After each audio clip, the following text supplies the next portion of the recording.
Hey, it's Conrad Thompson, and you're listening to Something to Wrestle with Bruce Prichard. Bruce, how in the hell are you, man? Long time no talk to. Just wonderful, man. I'm ready. What ABA? Ask Bruce anything. I had my friend Corey Graves had a whole list of shit, and I told him he had to go on Twitter to ask it, but he was really he liked the ABA. I know what else he liked. He liked great friend of the show, Taz, taking issue with him. Boy, it feels like Corey Graves just can't help himself. He's in Twitter wars left and right, is he not? Nicest guy in the world, man. I love him to death. And anybody wants to read anything into his shit, including Taz, is just reading too much shit into their life. And there couldn't be a nicer guy, in my opinion. And I'll probably get a lot of hate for that, but I love him and enjoy the hell out of him. Oh, well, send me your hate tweets too. Hey, it's Conrad. I met Corey like, I don't know, 5 or 6 years ago, and he could not have been cooler to me. And we've been buddies ever since. And I'm proud to have him as a listener here. I know he doesn't miss an episode, and we're sorry that we missed an episode last week. We were supposed to bring you Armageddon 1999. Real life got in the way, but we have not forgotten about you. We're going to make it up to you. You have a little surprise coming your way, boys and girls. So stay tuned. If you were thinking that we're going to skip Armageddon 99, nay. No, we're not. It will be there, but with Bruce's new responsibilities and crazy schedule and my crazy schedule, sometimes they just don't G-haw. And last week we didn't know that until Thursday late and realized, well, this isn't going to happen. But this week, Ask Bruce Anything. This might actually be the most questions we've ever had for a single episode. There's no way we'll get to all of them, but more than 800 submissions at the time of us recording today. Can you imagine that people want to ask you 800 fucking questions? That blows my mind. That really blows my mind. That's wonderful. And that's why we love our listeners so damn much. And that's why we're going to make it good. We're going to make everything good. And all 800 of you that asked a question, you honestly, I cannot tell you how appreciative that I am that you care enough to ask me a damn question. It's when people don't care that you got to worry, man. And I greatly appreciate it. So now, without further ado, Bruce, people are excited to pick your brain. Are you ready? Well, that's scary, picking this brain. It's kind of fried around the edges and frayed in the middle, but sometimes a little gooey, but let's pick at it. Jay Stovall wants to know, if you go back in time and unbook one storyline that you created, what would it be? Great question, Jay. That really is a great question. And it's, again, it's hindsight. You look back at it, but as far as big programs, and I don't regret it, but I think I would have booked it differently with knowing what we knew and just trying shit. And that's Bob Holly versus Brock Lesnar. That program at that time, I think that it needed a little bit more time and just a little bit more work. And I think I would have done it differently. Go back and unbook that. Couple of great questions from friends of the show. Jeff, and he writes in, whose genius idea was it to start selling theme songs, starting with the WWE Full Metal, the album? As a kid, that just made my entire life, being able to walk into a room with a theme song blaring. Chat me up, Bruce. This is a great idea. Who saw money in this? Is this a Vince idea, or does somebody bring it to him and say, what if?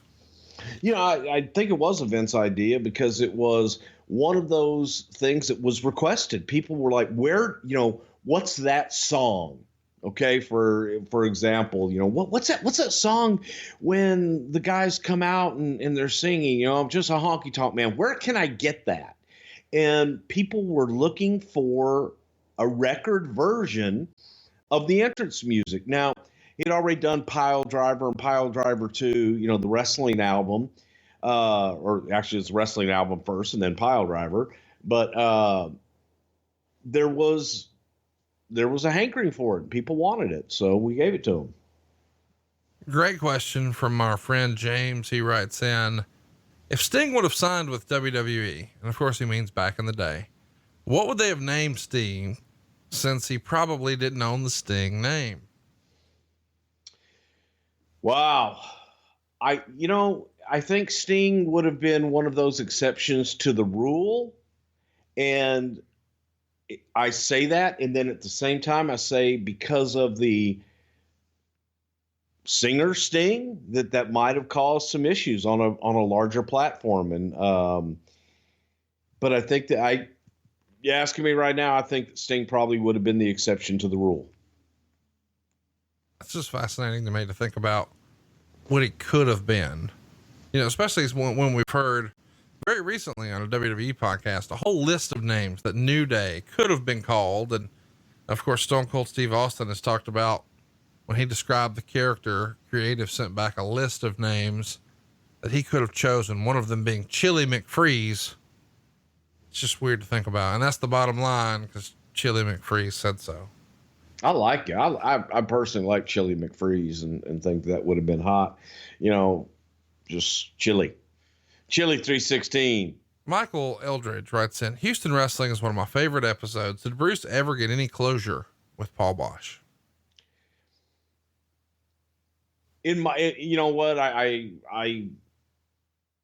came to terms with it myself, and I wish that I could have said goodbye to Paul. I wish that before Paul passed that there had been closure, but I got closure with his family afterwards, and they're wonderful people. I just, in my own way, I came at peace because I believe that once people have gone on to wherever they go when they die, that they are able to see the truth and that everything comes out in the end. So to that, I felt good about it. And I just wish that I had had the opportunity to say goodbye to Paul in person before he passed. Josh Kuhn writes in, what is Bruce's all-time favorite Hulk Hogan moment? Of course, when you first come into the company, Hulkamania is running wild. Probably got a list of iconic Hulk Hogan moments in your back pocket. Does one stand out above all the rest? It's funny, and it's personal, because to me, probably one of the coolest moments of my career was being in the ring with Hulk Hogan. And the very first time that we ever worked together, it was a brother love show inside the ring, not on the set. And it was just to take the temperature of the audience to see how they would respond to Brother Love and Hulk. It was a brother love show, but I remember I had never in all my years in the business, and I say all my years at that time, it was 10, 12 years, but I'd experienced a lot of things, and that was just a feeling that I had never experienced before because of the electricity and the heat that I had, but also the star power of Hulk standing in the ring across from me. That personally was mine, and getting to perform with him in Houston. But those are both my performances with him. So that's kind of a cheat. But the mega powers, and you go back to that handshake of Savage and Hogan. That was a moment where you went, holy fuck. And then the other one was when he lost the title to Warrior. I actually cried. Mike Eldridge writes in, has Bruce ever thought about writing a book given his great memory recall? In the process, and I've got all of my notes and all of my pads from 1985 to the present day. I've always carried around, like a yellow legal pad, and take notes. And just when I'm finished with the pad, I put the pad in a stack of other pads, and I've kept them throughout the years for whatever reason. And I've been able to go back and reference those to jog my memory. And yes, a book is in the works. We should mention that you showed me a couple of chapters of a book, like, I don't know, 5 years ago.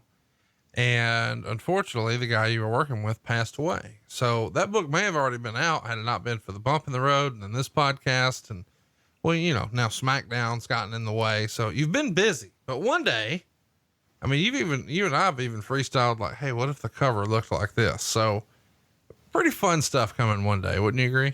Yes, I would. And we're going to get it out there sooner rather than later. Let's keep it moving here. Gene Jackson writes in, having more than likely laid hands on 3 out of the 4, which did you find the biggest and most impressive? A, the War Games cage. I think you're around for some of that. 2, Hell in a Cell. 3, the Elimination Chamber. And 4, Batista's dick.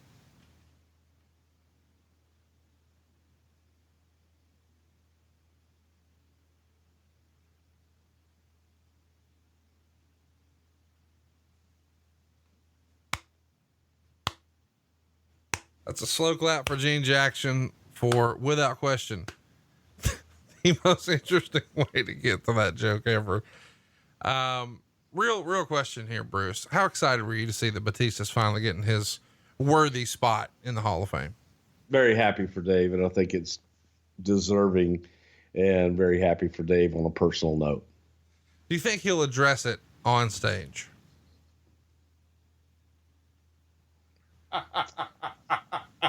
Okay, since we're talking about Hall of Fame, Conrad from Huntsville writes in, Eric Bischoff not in with the NWO. What's up with that?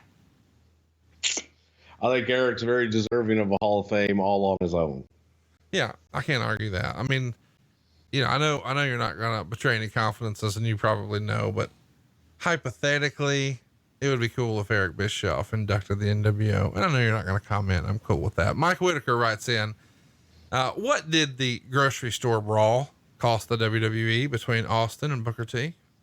A lot more than the grocery store thought in the beginning.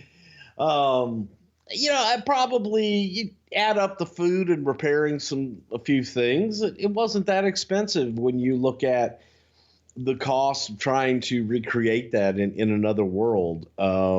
Actually being able to go into a grocery store and allow them, or for them to allow us the use of their store, it gave you that sense of reality. It didn't look like Guy's Grocery Games on the Food Network or anything like that.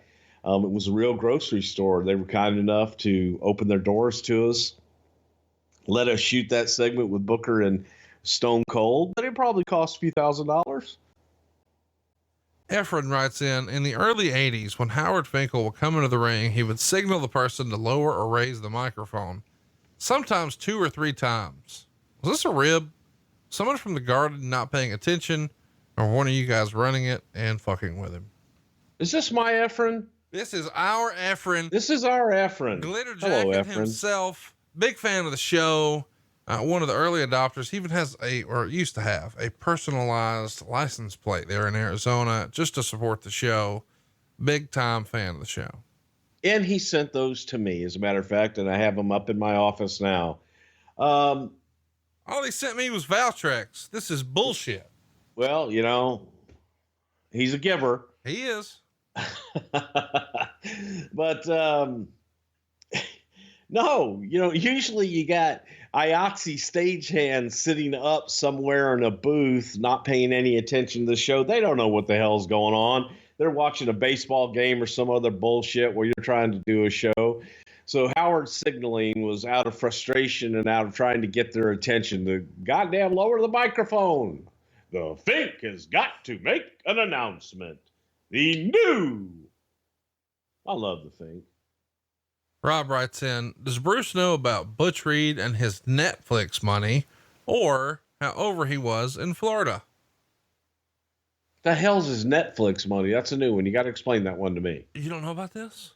I don't know about this. Oh, this just came out this past week. I can't believe you're behind. I thought we would have talked about this by now, but it was just revealed that Butch Reed was one of the founders of Netflix.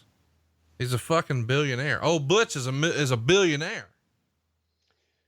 Billionaire Butch? Billionaire Butch. It's like the $1 Million Man, except, real. Is this real or is this some goddamn fucking fable bullshit?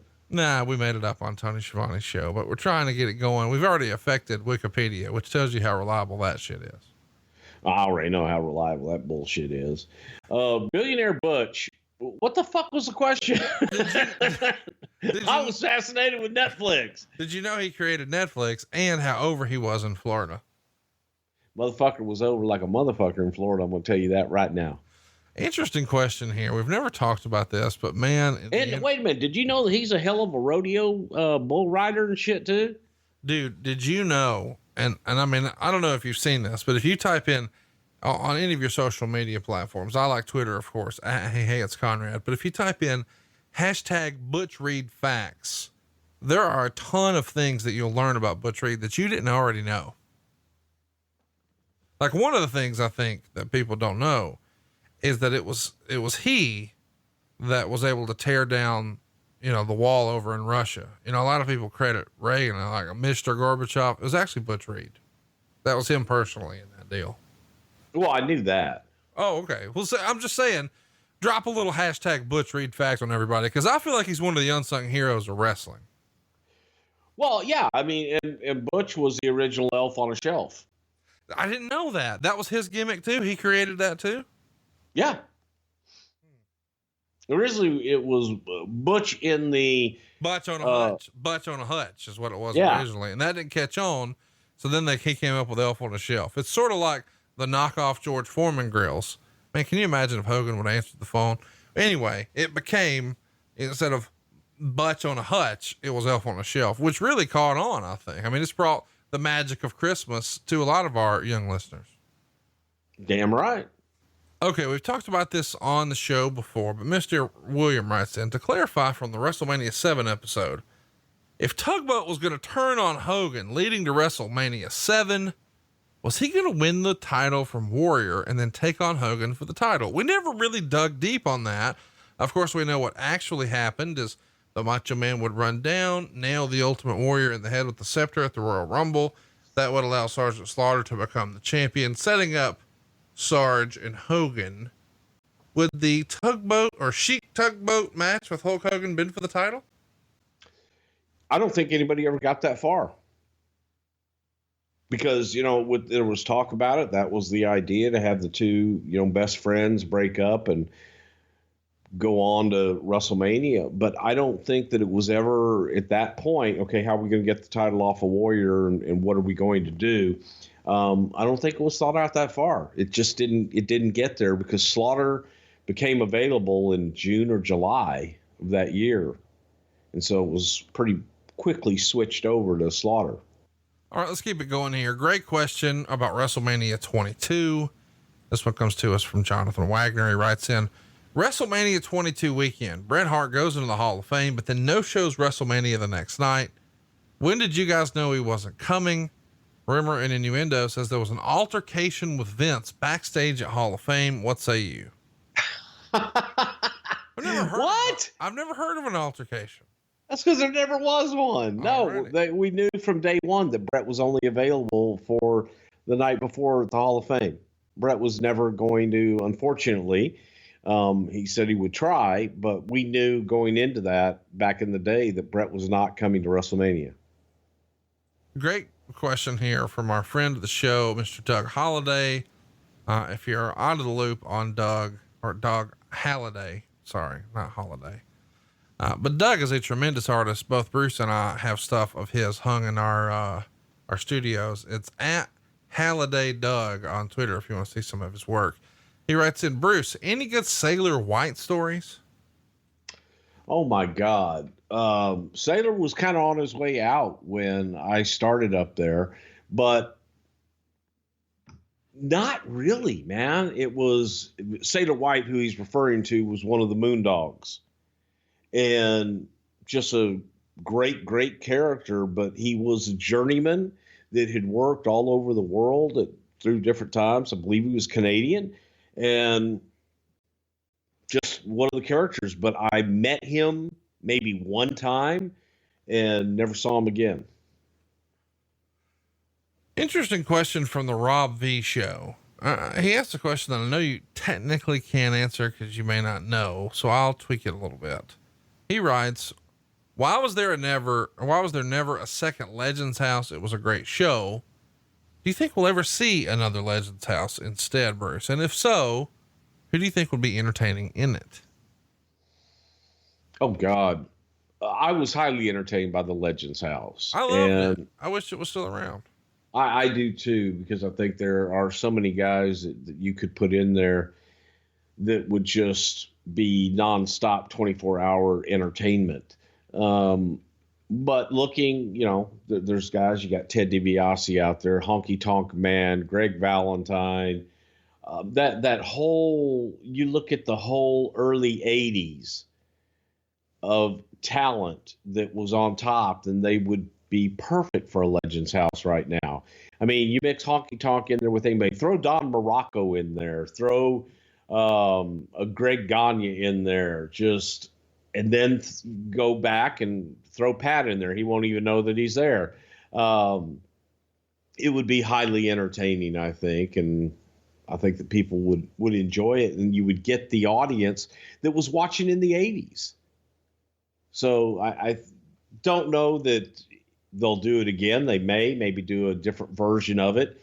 Maybe do a Survivor version of the old timers in a house and vote somebody out like Big Brother. But I think there's enough old timers out there that would make it very interesting. Michael Hawking writes down, if Shawn Michaels doesn't return in 2002, where is he all time? Still top 3, top 10? Top 10. For me, I've always said, I think that Shawn Michaels was probably one of the best workers I've ever seen in my life. And Shawn is number 1 or number 2. One of the greatest compliments I ever heard about Shawn, I don't even know that he recognized it at the time when he said it, but Jim Ross said, I've never seen Shawn Michaels botch. And again, that doesn't mean that not everything in his matches were always perfect, but if you were sitting at home, you didn't know that didn't go according to plan, which is just really the highest, sort of gratitude and appreciation and respect you can give somebody. Well, and I was talking about this very recently with someone that back in the day when we used to have the In Your House pay-per-views, those had to go off at a specific time. We had to do those an hour and 55 minutes, and we like to take it all the way down to the last second. The reason Shawn Michaels was on last and most of those was because Shawn was the only guy that I trusted to go off at exactly 9:54:55 every single time. And he knew my cadence, I knew his cadence, and he could take it to the very last second. If you told him, this is how we want to go off the air, with this exact second of this moment, he'd get you there every single time. Interesting question here from Jay. He writes in, I've always wondered this. Sid stepped back in and took over Warrior's Pyro in his main event spot in the In Your House tag match. Of course, he's talking about 1996. I've always wondered if a Shawn Michaels Ultimate Warrior match would have eventually happened. How did Sid take Warrior's Pyro? Well, you may remember in July of 96, Warrior no-showed some stuff, said he was at his dad's funeral. You guys called bullshit. You wind up coming to an impasse. He doesn't continue. You tag in Sid. Sid winds up taking Warrior's spot in that International Incident pay-per-view. And before you know it, we're finishing the year with Sid becoming world champion. One's in July, of course, and the other is in November. But in August, the next month is when Shawn sort of fell out of love with Vader at SummerSlam, and plans changed, pal.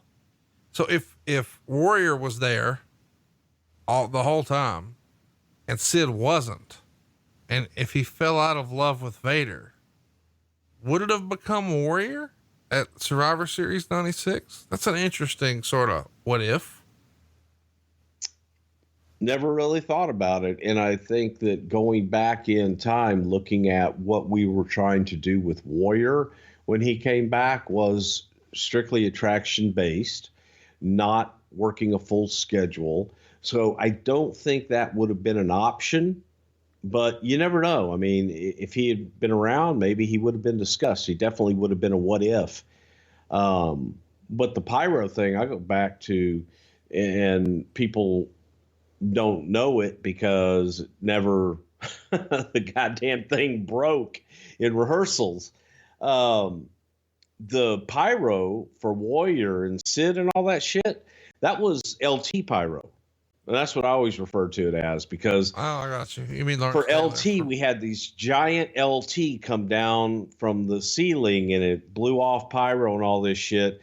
And the damn thing broke when we shot it off to see what it was going to look like on camera. So we never got to see it at that WrestleMania, and we had to go Pyroless for LT. Talk to me a little bit about, and I love that this is a real question because we get way deep in the weeds in here. Was it ever discussed Warrior having a heel run? I've never even heard of that, but that's interesting to think about. Well, he had a heel run backstage. But as far as, no, it wasn't. Warrior was in that same category of Hogan, of being a hero, and you keep him good, and you don't tarnish that. You just continue to keep him where he is. So, no, I don't ever remember really discussing it. Chris writes in, do you think Vince will ever retire? That's an interesting question because, we've heard lots of rumor and innuendo about a succession plan. And even if I don't want you to share it with us here, but it's hard to imagine, knowing the way we as fans have always heard that Vince sort of eats, lives, and breathes the wrestling business, that he would ever say, nah, I'm just going to go get in my rocking chair. I just don't see it. Never. As long as Vince is breathing in and breathing out, Vince will be working. I've never encountered anyone with the work ethic of Vince McMahon. No, I don't think anybody can argue that. I mean, we've always heard all about it. Nick has an interesting question. I don't know that we've talked about this a bunch. Does the talent have to get permission to get new tattoos, or does it depend on who it is? There was a time when it was preferred that if talent was going to change their look in any way, that they let us know, because there was so much that was going out and there was such a lead time on things, from action figures to posters, even just simply of the magazine and the lead time that we had on it, that if a talent drastically changed their look, whether it be a haircut, tattoos, or anything, that they clear it with us first. And it wasn't, hey, don't get a tattoo or don't change your look, but let's plan it and let's get through what we need to get through with the merchandise or whatever it is that we have out there. It's like Dusty Rhodes having extremely long hair, and we had to shoot some stuff after a TV with Dusty, and Dusty had cut all his hair off. Thumb cut, baby. And it just was a disaster. We ended up putting a hat on him and trying to hide it as best we could. But just little things like that. You want to maintain a certain look all the time. Chance Richardson writes in, if Bruce could bring back one wrestling thing from the past, what would it be? 2-ring battle royal. Interesting. 2-ring battle royal to me is an attraction that it always worked whenever you did it, and the attraction itself was a draw. It takes up a lot of ringside space. I get that, but it was a hell of an attraction, and I think that it's something that this era has never seen. And I'd love to see it coming back. Interesting question here from Justin Andrews. He writes in, what's the best advice you can give to wrestlers hoping to get noticed by WWE today? It seems the criteria has changed and more opportunities are available. How do we take advantage of this? Spontaneity, and a lot of times I think that the best advice I can give anybody is come with ideas. Your ideas may not always be taken, and they may not be used. They may not be used for you. They may be used for somebody else, but probably the biggest pet peeve is when you come to someone with something and it's just, I don't like that. It's fine not to like it, and that's cool, but have suggestions to do something else and get involved in the creative process. Get involved in your character and don't just wait for someone else to come up with something for you.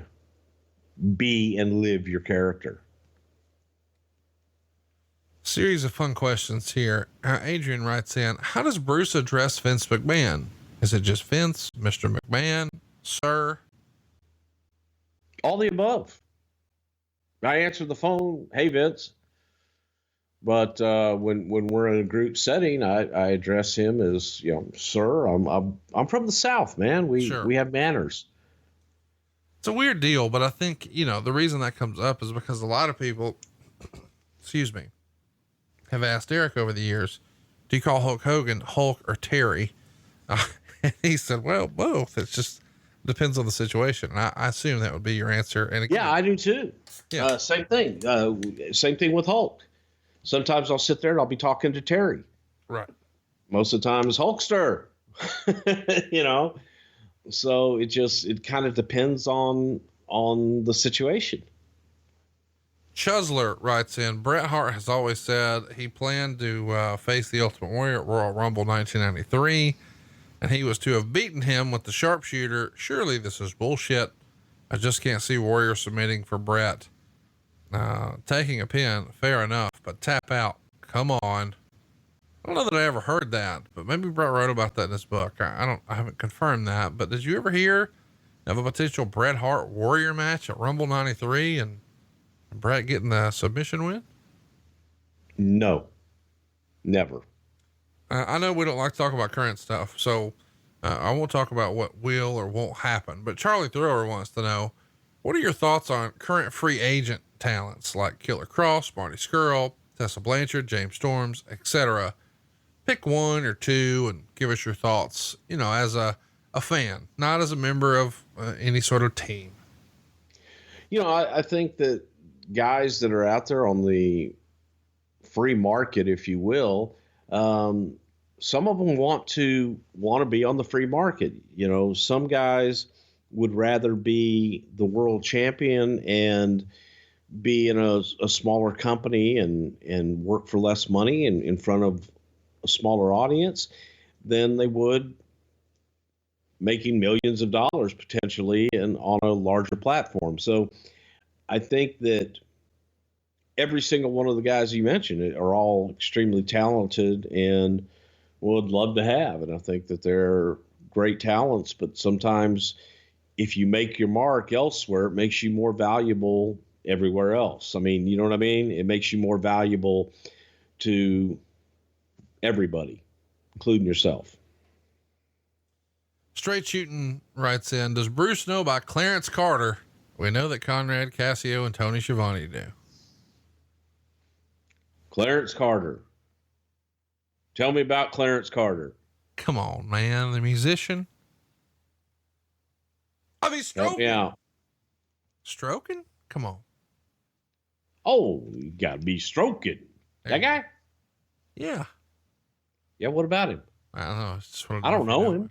You don't know him? I don't know him. I knew Rick James. I sang Super Freak with Rick James. Did you really? On the stage of the China Club in New York City. Is that real life? That is real life, right? Probably about a week or two after he got out of jail for tying that lady up and kidnapping her. How fucking high was everybody in the room that night? Well, I can only speak for myself and Rick.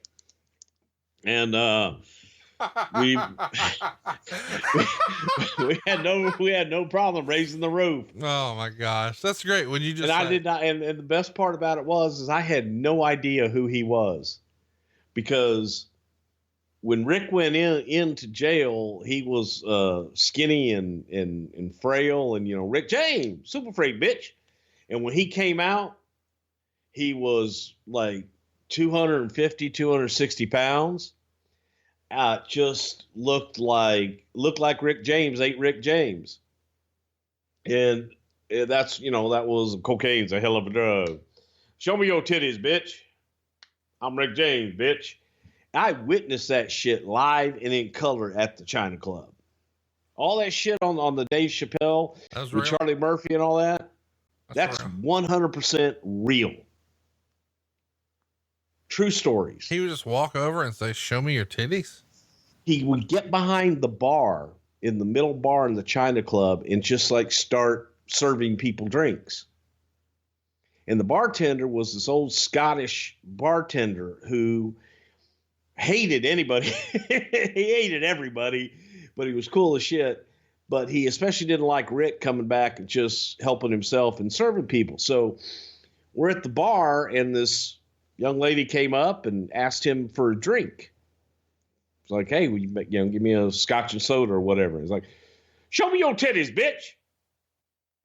And she's like, who the fuck do you think you are? He goes, I'm Rick James, bitch. And again, years later, to hear that on the Chappelle show, I'm Rick James, bitch. He fucking did that in real life. And I witnessed it. And I sang Super Freak, man. On there, brother love, get on, we're gonna say Super Freak. I couldn't understand a word the motherfucker said. But I knew Super Freak, and I would just go, and Super Freak, I'm Super Freaky. Yeah. I didn't know anything else. So there you go. That's Rick James. I do Steven Tyler. Now I do Super Freak. I'm Super Freak. I'm Super Freaky. Hey, did we ever talk about Tales from the Tour Bus? Yes. It's the best. It's the best show on the pay channels. If you're listening to this and you're out of the loop on Tales from the Tour Bus, go throw it in your Google machine and check it out. Since we're talking about super freaks, I feel like we should congratulate great friend of the show, Whitney Wright. She was nominated for 4 different X-Critic Awards over this past week.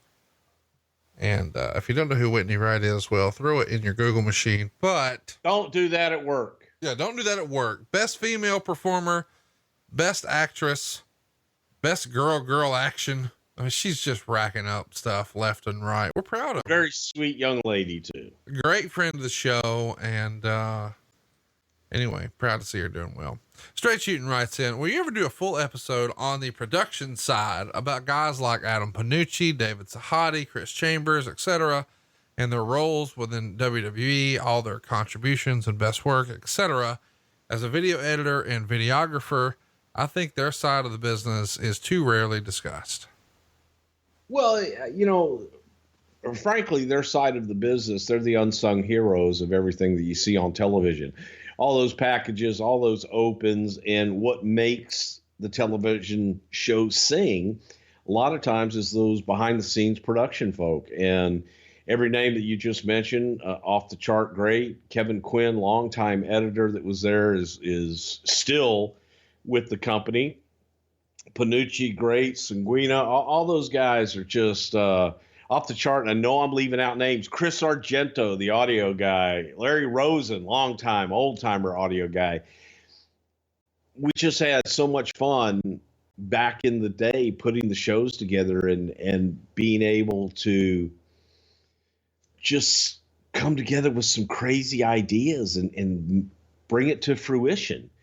I don't know there's enough there to do a show, but they are the unsung heroes, and without them, we'd be dead. Interesting question here from Jeffrey. We've talked about this a little bit, but I don't remember your answer. What did Bruce think of the 2008 film, The Wrestler? And furthermore, what did he think of the Jericho Mickey Rourke feud?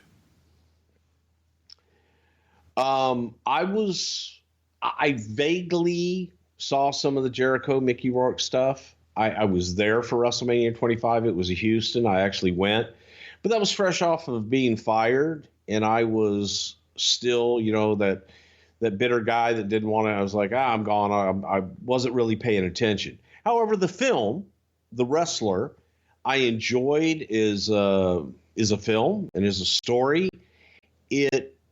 Parts of it hit a little close to home and was one of the reasons that I was so reluctant to ever go out and do autograph signings and things like that, because in my head, that I pictured myself there in that National Guard armory with, the guy next to me sound asleep, no line, and just wondering, okay, is somebody going to come take a Polaroid with me for $10?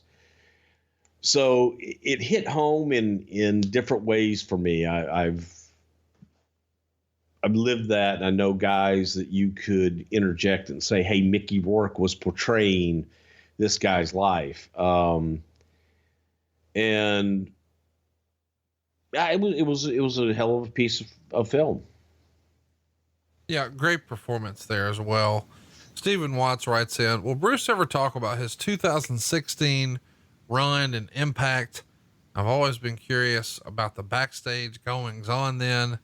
Is there a statute of limitations on it? I'm sure he's referring to 2017, but still, it was a weird time because your old pal Jeff Jarrett called you to come in and do the shot. Well, now you work with Jeff in WWE. It's, man, life comes at you pretty fast. Do you think we'll ever do an episode on your 2017 Impact run? Yeah, we could. It was a fairly short run, and it was some of the most fun I've ever had in the business, because it was probably the first time and only time in the business that I went in strictly as a talent. And I did go to production meetings. I did meet with those guys a little bit, but I had no official, I didn't produce anything. I had no official role in the office or anything like that. And so for me, all I had to worry about was myself showing up and performing. That part of it was a shitload of fun, because I usually was worrying about every single thing else on the show.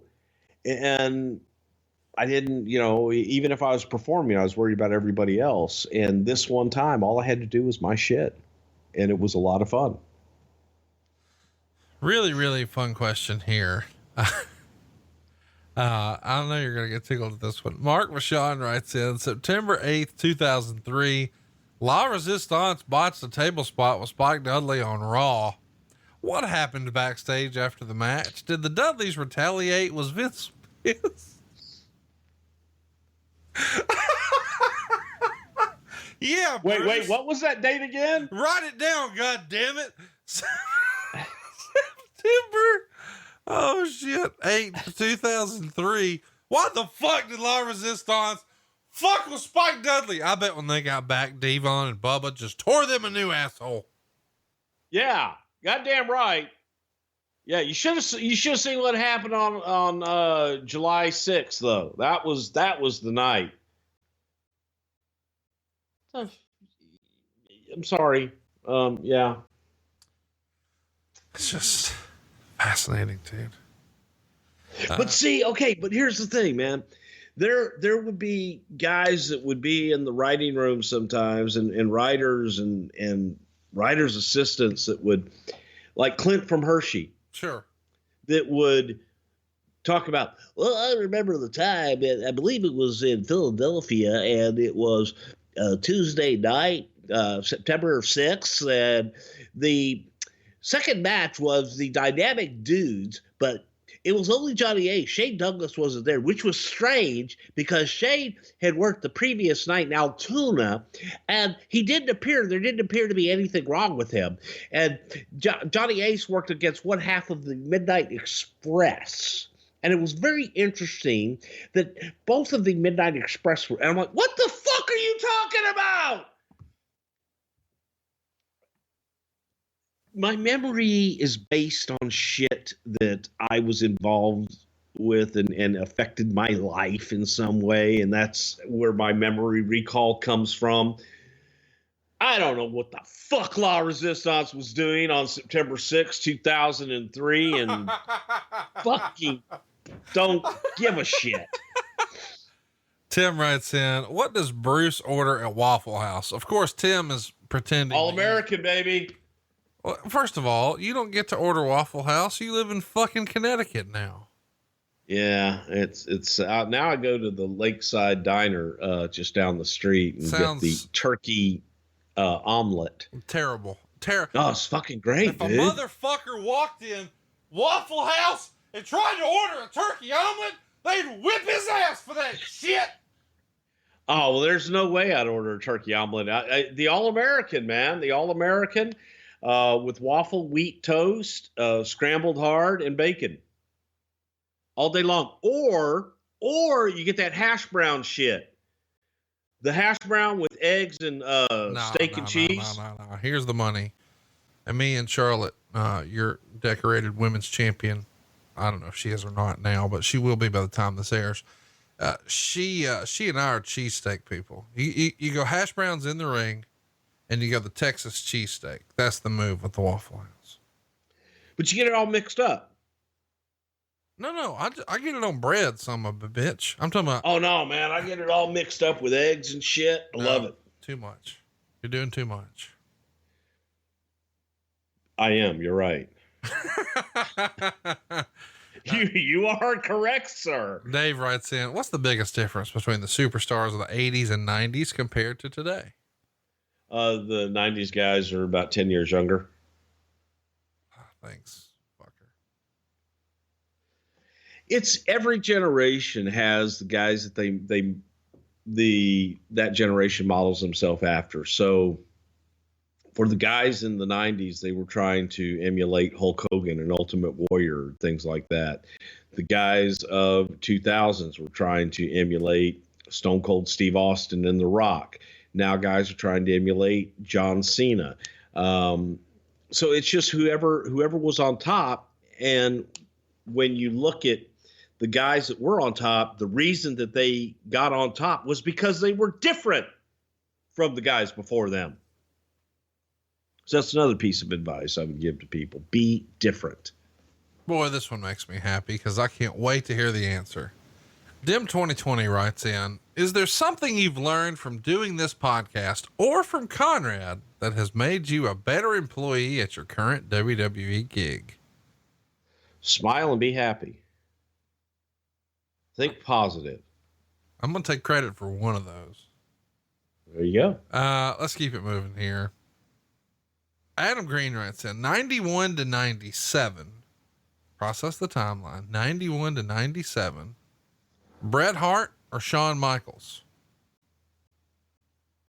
Shawn Michaels.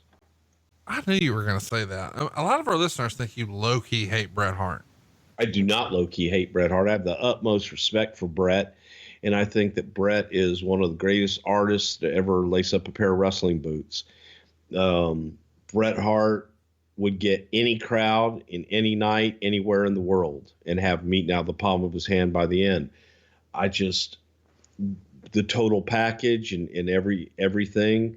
I prefer Shawn, but I think that Bret is right there as well.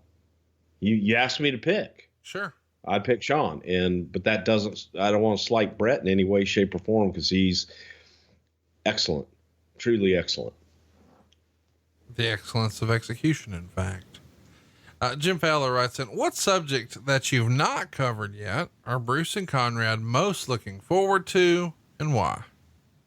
The deep dive on Eddie Guerrero, which we will get to. And just because it'll be a tough one for me to get through, but out of the love and the history with the Guerrero family, and that right there, boom, check mark. I got to call Chavo, just say hello. It's Christmas time. And yeah, Eddie Guerrero is the one I'm looking forward to the most. We should mention that's coming your way on Friday, November 13th, 2020. So next November, it's a Friday.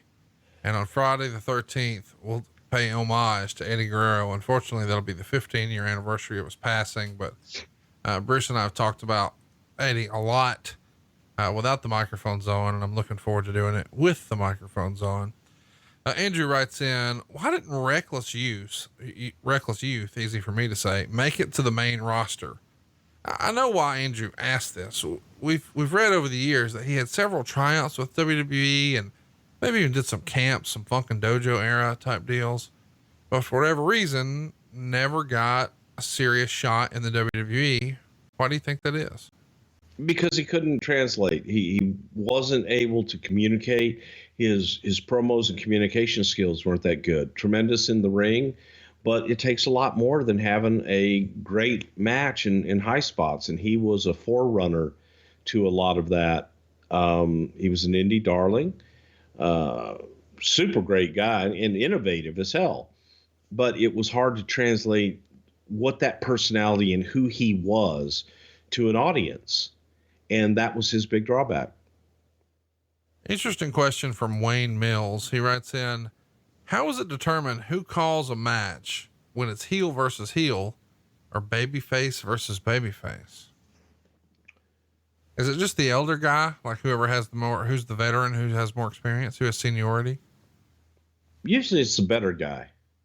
Okay. And that's, pretty much decided amongst them. It can be a collaboration, or if one of the two is better, he's going to lead. Chase writes in, do you ever see WrestleMania happening at a college football stadium that could hold more than 100,000 people in it? I know that's been talked about before, LA Coliseum back in the day, but, think it'll ever happen? A college Coliseum as opposed to, an NFL pro stadium like Dallas? Are there any with, roofs? So you think you have to have a West Coast or a roof? Yeah, I do. But that's not the criteria. Yeah, I think I could see it happening one day. Yes. You guys did it in Miami. Duh. Yeah. Silly question. Yeah. Andy writes in, I heard the original idea was for Sting to debut at Piper's Pit with Austin at WrestleMania 21. Any truth to that, or just rumor and innuendo? It comes to us from Andy Kane. I've never heard that before, Bruce. 100% rumor and innuendo. Danny writes in, he's been mentioned several times occasionally, but never in great detail. Any fun Coco Beware stories? I actually read this one, and I had to chuckle at it. Coco, was an unbelievable talent in the ring, a lot of charisma, a lot of personality, and was a smaller guy as far as height goes. But you talk about tough, I'd put Coco in there with any 7-footer fucking supposed tough guy that there was. And I think Coco would be the one walking out. I just recently watched a match with Coco from Memphis, Tennessee, with a guy who wasn't selling any of Coco's stuff in a TV match. And Coco made him sell and beat the crap out of the guy. It was, check it out on YouTube or whatever. Coco Ware beating the shit out of somebody. But Coco, man, he traveled with Frankie, and people were like, oh, the poor bastard having to travel with a bird. Coco loved Frankie, and he kept the bird afterwards. And I think Frankie passed, but he just was a hell of a talent, man, and a very charismatic guy. We should mention, if you want to see Coco Beware beat the shit out of this guy, David Bixenspan span uploaded it to Twitter years ago, or maybe YouTube. Just throw in your Google machine. Coco Beware destroys a jobber on Memphis TV circa 1985. Ooh, son. It's not a lot of showmanship there. Just straight ass whooping. Oscar. Yeah, but Coco came to Mid-South in the mid 80s and got over in a big man territory. And that's where Coco was first noticed by Vince and brought up to New York. Oscar writes in, who taught Jake the Snake Roberts to handle snakes? Did the company invest in a teacher? I know that sounds like a silly question, but Jake has admitted no experience with snakes, not a snake guy, not a snake fan. And now he's literally paid to carry a snake to the ring. Surely you guys gave him some sort of crash course, huh? I'm sure they did. I wasn't there. He had left from Mid-South to go up to New York. So I'm sure they gave him some kind of crash course. Next time I saw Jake after he left, he had the snake and was like going, yeah, fuck, man, I've got a snake in the fucking trunk of the car. What the fuck? It's another bag I got to check. And that was Jake's response to it at the time. But I'm sure that Albert, the snake guy, probably worked with Jake and showed him how to control the snake a little bit. Then trial and error. Sam writes in, why was Razor never given the ball to run with it as the world champ? I think he's the best wrestler to never be world champ. I think that Razor could have been the champion. Do you think he just left too if early? He had stayed a little while longer and not made the move, he probably would have been a WWE champion. It was just timing. But Razor would have been a hell of a WWE champion. It's fun to think about because let's just pretend for a minute. I know we're way deep in the weeds on this, but let's pretend for a minute that the Warrior flakes out July of 96 and Sid comes in, replaces him. But after Vader flakes out on Shawn, of course, Vader did what he did, but Shawn sort of falls out of love with him at SummerSlam. I think Shawn might have campaigned, hey, let me work with Razor. If there was a Razor heel turn at that point, and then Razor winds up challenging at Madison Square Garden, Razor was over like Rover in Madison Square Garden, and those guys just set the woods on fire at WrestleMania 10. What if Survivor Series 96 was Shawn and Razor for the world title instead? That's fucking fun to think about. Yeah, it would have been great. No doubt about it. Would have been great. And Razor was one of those guys, when you look at someone that could have carried the championship, Razor could have carried it, and there isn't a soul that wouldn't have believed it. I can't believe it, but we're going to just do a few more questions here and then we'll wrap things up. Chad Smith writes in, was the finish of the Rumble 93 supposed to always be Savage being eliminated after going for a pin?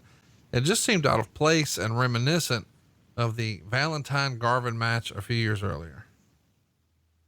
I have no idea what you're talking about, a Valentine Garvin match, but yes, that was the plan for Randy. Zach writes in, what modern athlete do you think would make a successful career in WWE? Zach doesn't specify, but I'm sure he's talking about how Deontay Wilder was recently interviewed and said that he would entertain WWE a few years ago. People were saying, oh, Conor McGregor might come in. He's following Becky Lynch and Stephanie and Hunter. And just this past year, a lot of people were saying, oh, Rob Gronkowski, he's a lock to come in. Is there an athlete that you know outside of wrestling who you think, boy, he could do well here? McGregor would do great here because it's the perfect atmosphere for that type of personality to thrive. And McGregor will probably do better here than in MMA and even boxing, because it's just his personality is so over the top that in this world, he would be able to prosper. And Gronkowski is another one that is,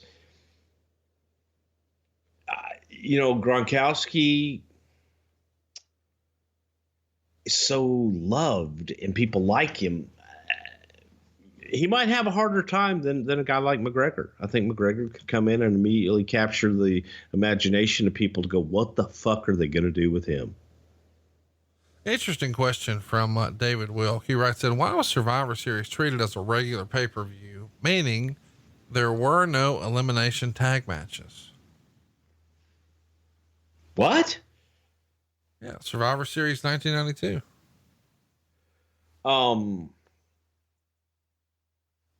No, that's not, that can't be right. Was I there? You were there. We didn't have any elimination matches? Well, there's one. Okay, well, then we have one. But here's the deal. It's two tag teams. It's Nasties and Natural Disasters teaming up against Money Inc. and the Beverly Brothers. But usually prior to that, it was just... God damn, you're not going to get much higher than that. Oh, God. Hey, by the way, our Twitter blew up this past week. I don't know if you put a bug in somebody's ear, but Lord, if you did, bless you. They were just wearing it out on commentary and a main event anywhere in the world. And it fucking tickled me. Cause that is the most Bruce Prichard bullshit line ever. A main event anywhere in the world. I stole that from Gorilla Monsoon. Still, they hit that shit like over and over and over. It was tremendous. Bobby, Lenny, Poffo, and the Duke of Dorchester, Pete Doherty, main event anywhere in the world. Yeah. Maybe not so much. Well, listen, next week we've got a fun main event for you. And I know right now you're thinking, oh, sure you are. No, seriously. We're bringing you Armageddon 1999. We know we missed it last week, but we'll be back at you. And stay tuned. We've also got the Iron Sheik on deck. Jimmy Hart. I will fuck you an ass and make you humble, baby. New Year's Revolution 2005, the Royal Rumble 1990, one of my all-time favorites, Royal Rumble 1995, and we'll wrap up January revisiting the Radicals. And we've already done that episode, but now we're going to have companion pieces with research. The first time we did it was just off the top of our head. And it really is the show that sort of put us on the map and got us recognized. We appreciate you guys allowing us the opportunity to come into your house every single week. Bruce, I've had a lot of fun here on the show, and around the holidays, I get a little reminiscent. Can you believe that all of this has happened so fast, so quick? Yeah, it's kind of crazy. My son is here for Christmas, and he's sitting in my office and he's looking around and he goes, "Wow, you guys were doing live shows 2017 and then now 2019, and I've got all the credentials and stuff on the wall in here." When you reflect back on it, it's been a hell of a ride, and it's pretty crazy, and couldn't have done it without everybody listening, without you, and I wouldn't change a damn thing. And we appreciate you guys being along for the ride, and we will continue to bring these shows to you every single Friday. Stay tuned next week. We got a little surprise for you. Don't forget Armageddon 99 coming your way, Iron Sheik, Jimmy Hart, and so much more right here every Friday on Something to Wrestle with Bruce Prichard. Shaka Khan! Pacho Villa's restaurant, he has the frijoles con arroz y enchiladas del mar every Wednesday. You have lunch with Pacho. Tell him Bruce sent you. Hey, by the way, Pancho, since I got you here, how do you say Merry Christmas in Pancho Villa speak? Merry Christmas! Feliz Navidad!